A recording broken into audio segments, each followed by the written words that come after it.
Amen. Karibu katika sehemu nyingine ya somo letu, ahadi kwenye matoleo. Kama umefuatilia tangia mwanzo, utagundua kwamba Mungu sio tatizo kwenye kufanikisha watoto wake. Mungu hana shida kwenye kutufanikisha sisi. Shida ipo kwetu sisi ambao tunataka kufanikiwa,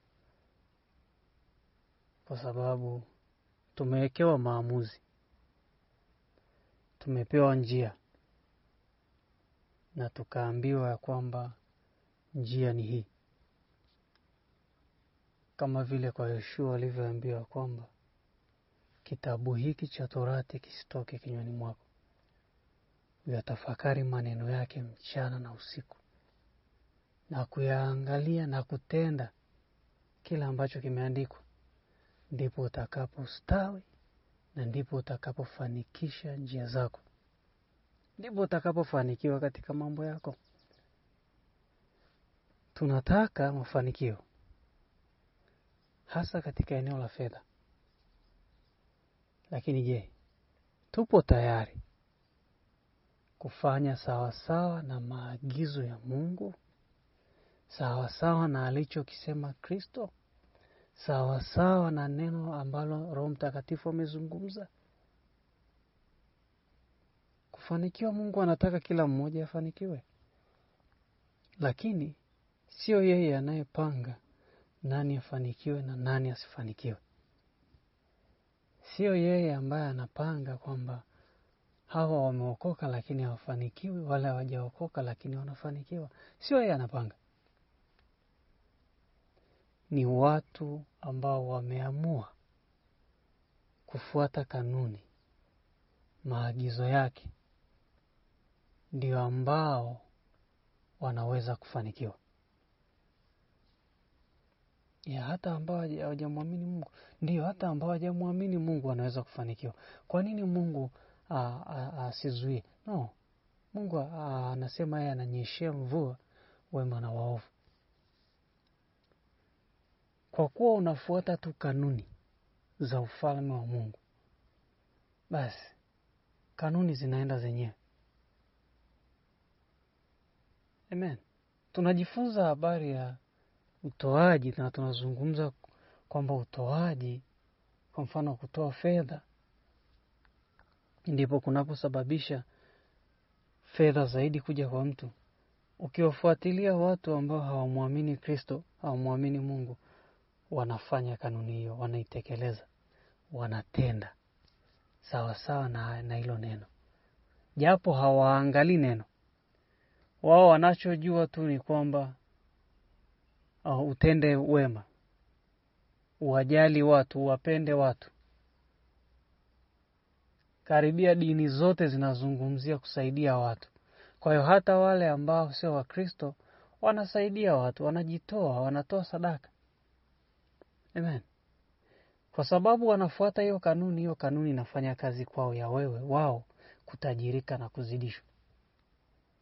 Sasa ukisema hiyo kanuni ifanye kazi kwako wewe Mkristo pasipo kuwa mtoaji, utakuwa unajidanganya. Hao wengine hasara atakayopata ni roho zao. Hawatapata uzima wa milele. Lakini kuhusiana na maisha ya ulimwengu huu, watafanikiwa sana na kutajirika sana. Hasara itakuwa ni ya roho zao. Sasa wewe tayari una faida, kwamba tayari wewe upo ndani ya ufalme wa Mungu. Jehanamu, hukumu na mambo kama hayo hayakuhusu. Kitu kimoja tu ambacho wote tumebakiza: kanuni za Mungu, kuzitendea kazi, ili sisi tuweze kuishi yale maisha yaliyoko kwenye Biblia, yaliyoko kwenye neno. Kama hujui ni yapi, maisha ya Abraham, maisha ya Adamu akiwa bado kwenye bustani ya Eden. Hakukuwa na magonjwa, hakukuwa na maradhi, hakukuwa na kupungukiwa, hakukuwa na kuishiwa, hakukuwa na umaskini, na kadhalika na kadhalika. Kwa nini? Kwa sababu Bwana Mungu ndo alikuwa anawatunza, na walikuwa wakienenda na kutenda sawa sawa na maagizo ya Mungu ya mafanikio. Isaka, Yakobo, Esau. Amen. Taja watoto wote wa Mungu, wakina Daudi, wakina Suleiman. Taja wote, wakina Yehoshafati, wakina Ayubu. Wote walikuwa ni watu ambao walikuwa wamefanikiwa, walikuwa matajiri. Fedha zilikuwa changamoto kwao. Sasa Mungu anataka tuwe kama wao kwenye masuala yote yanayohusiana maisha hapa ulimwenguni. Roho yako haina shida, tayari imeungana na Bwana. Sasa hivi ambavyo Mungu ameviweka hapa ulimwenguni, tunapaswa kuwa navyo, tena kwa wingi sana. Amen. Kwa wingi. Unajua Abraham na Lutu alikuwa ni mtoto wa kaka yake Abraham. Biblia inasema walikuwa na mali nyingi sana kiasi kwamba nchi waliokuwa wanakaa haikuwatosha wao wawili. Watu wawili walivyokuwa matajiri. Kwa hiyo ikabidi Lutu ahame, aondoke. Akaenda eneo la Yordani, la Sodoma na Gomora. Eneo la Sodoma. Amen. Kwa kuzuri sana, ilikuwa kama bustani ya Mungu. Kijani, maji, ilikuwa eneo zuri. Achana na dhambi zao zilizokuwepo, walizokuwa wanazifanya, lakini ilikuwa ni eneo zuri sana. Amen. Abraham alikuwa ni tajiri sana. Lutu alifuatana na Abraham alikuwa ni tajiri sana, na wote walikuwa ni watoto wa Mungu. Isaka akafuata, alikuwa tajiri sana. Bila kusahau kina Ayubu waliokuwepo walikuwa matajiri sana. Kwa swala la utajiri na mafanikio si swala geni kwa Mungu. Ni swala ambalo alipo kwa ajili ya kila mtoto wake. Ila ni kwa kila mtoto wake ambaye atafuata taratibu, kanuni za Mungu alizoweka. Ukienda kusoma kwenye Mwanzo 14, utaona Abraham alipobarikiwa na mfalme wa Salemu, kuhani wa Mungu aliye juu, akatoa fungu la 10. Abraham alikuwa mtoaji na alijua, hakuna aliyemwambia kwamba ukibarikiwa na chochote toa fungu la 10. No. Ila alijua hiyo kanuni ipo. Walioko kwenye ufalme wa giza wanafahamu, na wale wanatoa mpaka visivyotolewa. Sio fedha tu, sio mifugo tu. Wakiambiwa chochote kwenye ufalme wa giza, sadaka aina yoyote watatoa. Kusudi nini? Ni kufanikiwa. Shetani unafikiri ametoa wapi hiyo? Ameiga kutoka kwa Mungu. Anajua baraka za kina Abraham, za kina Isaka, za kina Yakobo, wakina Sulemani, wakina Daudi na watoto wengine wote wa Mungu zilitokana na matoleo. Kwa hiyo shetani naye akaiga. Ndio maana watu wakienda huko wanaambiwa watoe mpaka wanadamu. Kwa nini? Ameiga. Anajua kabisa Mungu alimtoa Yesu Kristo kwa sadaka. Ndio maana anaweza kuambia, kienda kwa adui shetani, anakuambia leta mtoto. Kwa nini? Kwa sababu anajua Mungu alivyofanya na mafanikio ambayo Mungu aliyapata alipomtoa Yesu Kristo kwa sadaka, ambaye ni mwanawe wa pekee. Mungu akapata wana wengi ambao ndo mpaka mimi na wewe. Alipomtoa Kristo kwa sadaka, akapata Wakristo wengi ambao ndio mimi na wewe. Amen. Shetani anajua kanuni za Mungu za mafanikio. Sasa wale wanaokwenda kwa shetani wanatekeleza kwa ujasiri. Sikia sasa, watoto waliobaki kwa Mungu hawataki hata kusikia. Wanachotaka kusikia ni wekee mkono, yani ni kuwekea mkono ukafanikiwa. Lakini kwamba kanuni za mafanikio zinataka matoleo, hakuna. Zinataka kupanda, toa upate. Ni kanuni. Mungu asingetupata sisi kama asingemtoa Bwana Yesu. Asingetupata hata kidogo, hata angefanya ni asingetupata. Alipambana sana na Waisraeli, lakini bado ikashindikana. Ni mpaka Yesu Kristo alipotolewa ndipo tukapatikana sisi ulimwengu mzima. Na sisi tunapaswa kumiliki ulimwengu. Tunaumiliki vipi? Tunautawala vipi? Tunapataje mali za Mungu zilizopo hapa ulimwenguni? Ni kwa kupitia kupanda na kuvuna. Kitabu cha Mhubiri 11. Ndasoma mstari wa 1 mpaka wa 6. Mhubiri 11. Anasema hivi: tupa chakula chako juu ya maji, maana utakiona baada ya siku nyingi. Wagaie watu wagaie sehemu watu 7 hata 8, maana hujui baa gani litakalokuwa juu ya nchi. Mawingu yakiwa yamejaa mvua, yataimimina juu ya nchi. Na mti ukianguka kuelekea kusini au kaskazini, paangukapo ule mti, hapo hapo ulala. Mwenye kuangalia upepo hatapanda, naye atazamaye mawingu hatavuna.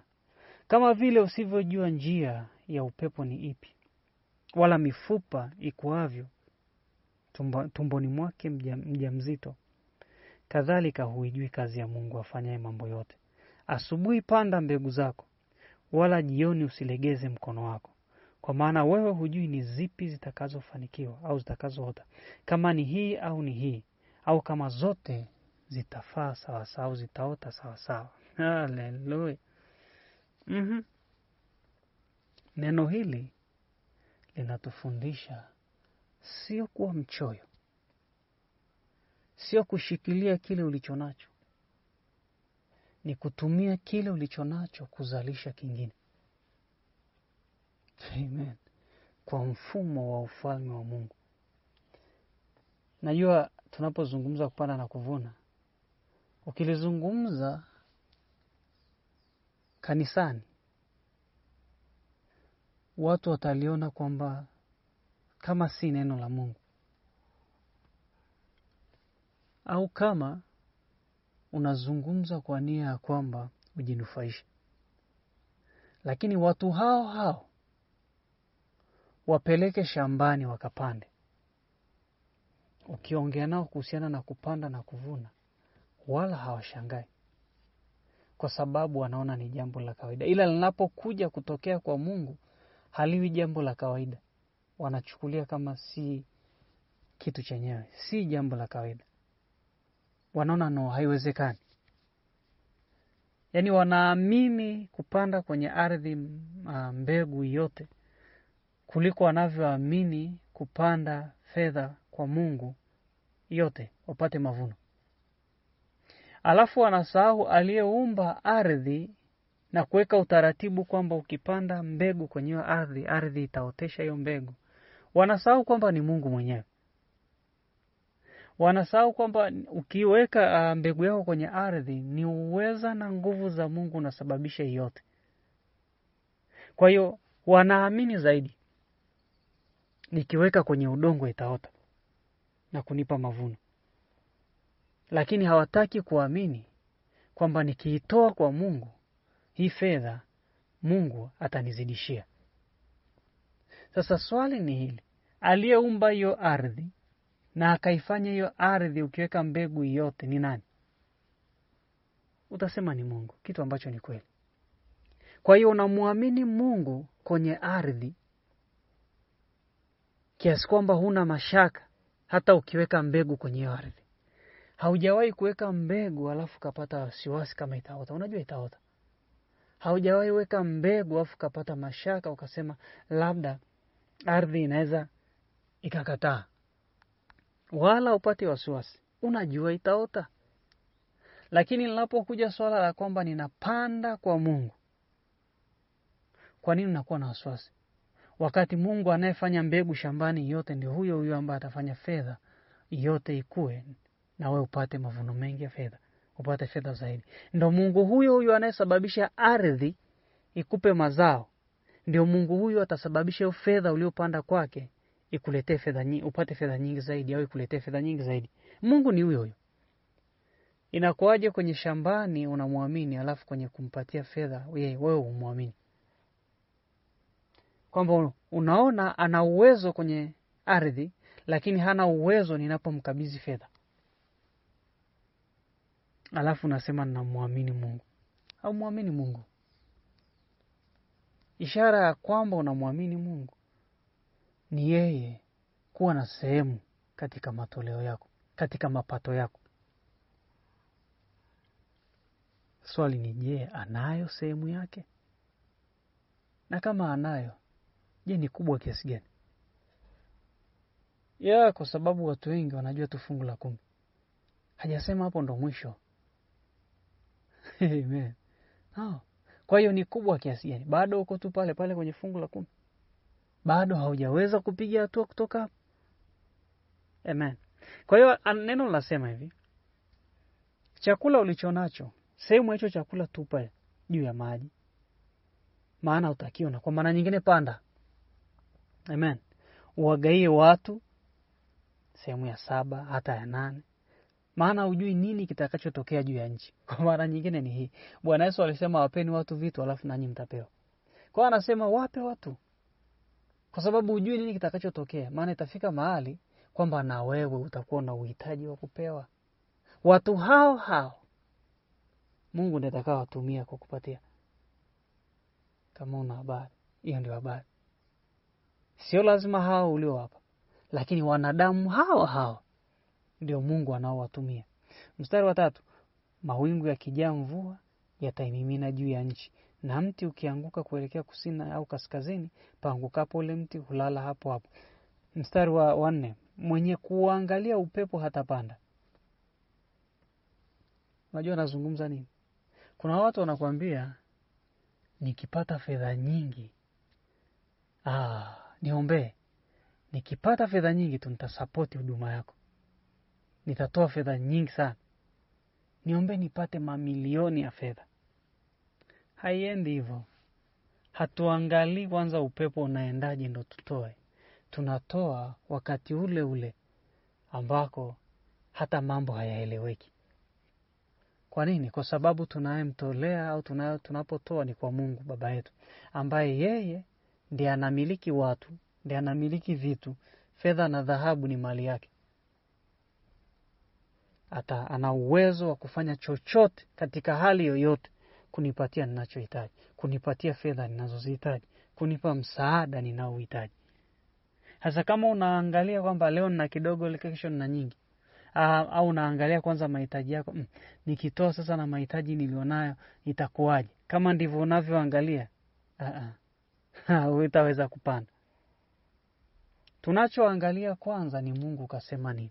Hatuangalii kwanza mahitaji yetu binafsi.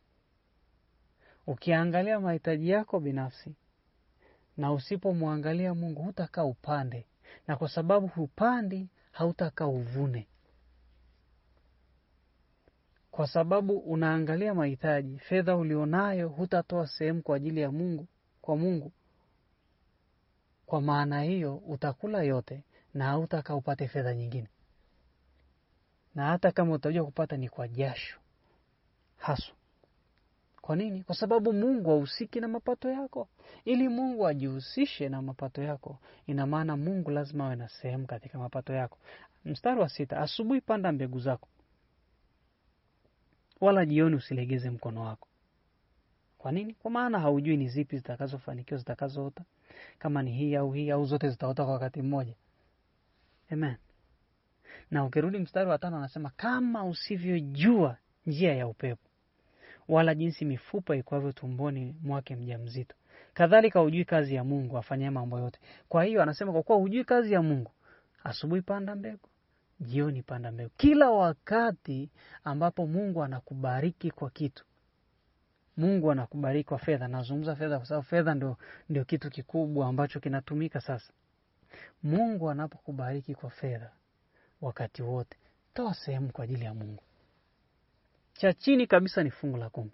Lakini unaweza kaamua, Mungu kwa jinsi ninavyompenda, mimi nitampa fungu la 30. Ni maamuzi yako. Fungu la 10 ni la chini kabisa, ambapo hautaki kukaa hapo siku zote. Unataka ukue, upande. Amen. Uongezeke, uonyeshe kwamba umekuwa na unamjua Mungu. Haleluya. Usiuzuie mkono wako kupanda, kwa sababu utavuna. Huyu Mungu ambaye ameumba ardhi na ambaye ukiweka mbegu yako kwenye ardhi anasababisha yote ikue na kukupa mavuno. Huyu Mungu ukimpatia fedha yako ataifanya yote na kukupa mavuno mengi na kukutajirisha kwa kila kitu. Amen.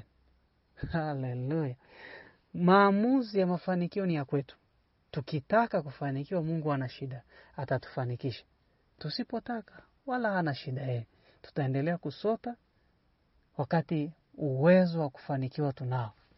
Njia ya kufanikiwa tunayo. Tunajua ni nini cha kufanya. Tayari tumeshapewa formula ya mafanikio. Ni utoaji. Hakikisha katika kila unachokipata weka pembeni fungu la Mungu na ulitoe. Usikusanye kwa sababu utaingia kwenye majaribu. Alafu kishaingia kwenye majaribu utaanza kujiona kama vile umemkosea Mungu sana, na shetani ni rahisi sana kukupa wasiwasi na mashaka pale ambako umetumia kile ambacho ulikuwa unataka kumpa Mungu. Kwa hiyo ukikipata, haijalishi kidogo kiasi gani, kiondoe ndani mwako. Amen. Tutaendelea sehemu inayofuata, hudumu katika afya na kuzidi kutajirika. Usiache kutoa. Amen.